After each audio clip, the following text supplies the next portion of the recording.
you guys doing?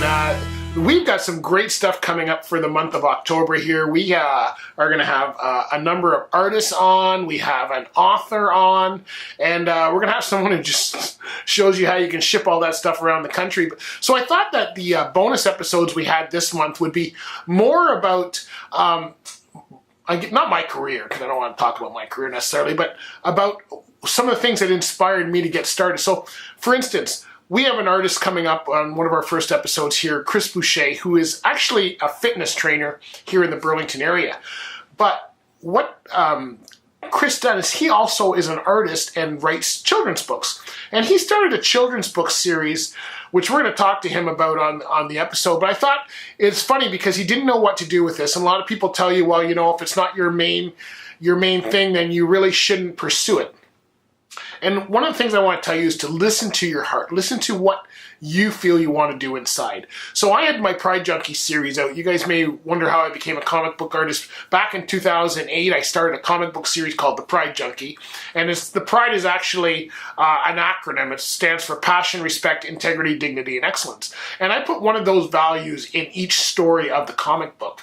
And it's called The Pride Junkie. The hero's a truck driver, because that's what I used to do. And when I started creating this, I actually started going around to people and asking them what they thought of this. I had everything from, well, change the title. That's not going to fly. People are going to think it's about a gay truck driver. No, it's not about a gay truck driver. Although, if it was, there's not a big deal about that. But people just got the wrong idea, and I was told not to publish it. And in fact, at the time, I was part of an illustration association, and they had a critique thing, and I was told, you know what, enter this critique thing. You had to pay, I don't know, $20 to get into the critique thing, and then your work was created by an artist and author that was respected in the industry as far as children's books. So I did this. I remember going up this. We had to go to their house. I remember it was driving north of here. It was about an hour and a half north of where I live. I went up, there was two of us, there was another illustrator there. She did beautiful watercolor works, and I had a comic book. And we had to send the work ahead of time and let people judge it. And so I sent up the comic book. It was my first comic book. I was so proud of it. I already had it printed, so she got a printed copy of the comic book, which cost me $2,000 just to print, by the way. And I got up there, and the first thing she said was, well, that work could have been better. And I said, okay. So I said, the art could be better, of course, because you're always growing as an artist. This was early in my business. But I said, did you read the story? And she said, no. I said, well, do you know what the comic book is about? Because in comic book work, the story and the art are tied together. You actually use the art to show the story. So yeah, could I have drawn better? I'm sure I could have, and I know I have since then. But what about the story? Like, the book is more about what it's saying. And she said, no, you can do better, and just threw it back to me, and then went on to the other illustrator whose work she admired better. And I was kind of miffed by that. On the way home, I was like, okay, you know what? I understand I can be better. I'm not saying I'm the best artist in the world or the best writer in the world, but I wanted an honest critique of my book, and she didn't even take the time to read it, which means I, in my mind, did not get an honest critique. And so I thought, okay. Then I went to somebody else who was a consultant at the time, a business consultant. I said, what do you think of the title, The Pride Junkie? And they said, well, you know what? I wouldn't buy it as a mother. I would think this book is about something. Until I told people what the actual acronym stood for, then they liked it. So the way that this worked is I had already printed off, I just told you, I'd already printed off 2,000 copies of this book. And I thought, okay, so what am I going to do with this book? And so I had 2,000 copies. You cannot sell a comic book for $5. You have to sell it for like $3 and $4. And if you want to make some money, and the writer or myself wants to make some money, people selling it, you've got to have enough room in there. So I had to get the book printed for like $1, $1.50 in order to sell it for $4. And so I got it printed, and I had like boxes of this book. And I said, what do I do with this book? And what I started doing is I did go around to the comic book shops. I put out a series. That was the first one. I put out 2 more issues every year. So 3 issues went out, The Pride Junkie. And I went around to comic books, and I got comic book shops to take it in. And I made hats and T-shirts and the whole thing with it.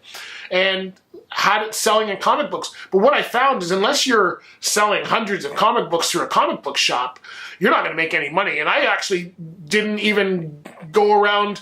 It was just to have it in a comic book shop. I had it in stores in Toronto. I had it probably in about 4 or 5 comic book shops. And I never went back to get the money, because what would happen is they would sell, maybe let's say they sold 20 copies a month. It would cost me $30 to go to Toronto to get $20 a month. So I never went back to follow up and say, hey, do you want more? What I did is the first one I did, I printed them all off, and then every other series I self-published after that, and I only printed a certain amount. And so what I did is I just stopped selling them to comic book shops, and we sold a few at festivals I was doing. And then I started putting the one I had 2,000 copies of, I started putting one in the back of every caricature. When I was doing caricatures at the shows, I would put a comic book in the back of them if it was a kid. I had one of these kids who was, it was at a trucking show, I remember it clearly, and I had drawn the kid's caricature, and I put the first issue of the comic book in the back. He ran off to his dad. His dad was another vendor at the show. And he said, Dad, look at this comic book I just got. And so his dad looked at it, phoned me up 2 days later and said, we've been looking for a cartoonist to do some illustration work. Would you be interested?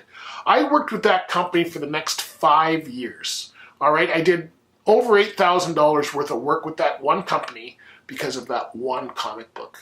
And from there, it turned into use that comic, because once you publish a comic book, people think, you know what, you're at least, you've got something in your hand to show that you've done it. It turned into workshops. I taught a lot on cartooning and comic books, and I actually made a lot of money off of that comic book, a lot more than the $2,000 I invested. So follow your heart. Thank God I didn't listen to those people and throw it in the garbage because they said no. And this is one of the reasons I'm not big on critiques. You can do it. It's not about who likes your work, especially with art, because it's so subjective. So follow your heart. If you feel you want to produce something, whether people tell you it's good or not, my reasoning is, as long as it's ethical, as long as it's legal, and as long as you're not hurting anybody else by doing it, then follow your heart and go do it, and you're going to find that you might open doors that you never thought were available. And that's what happened to me. All right, so make sure you check out Chris Boucher, because he's got a children's book coming out. He wasn't sure how to do it. That's the next episode after this, so enjoy, and we'll talk to you next time. Bye for now.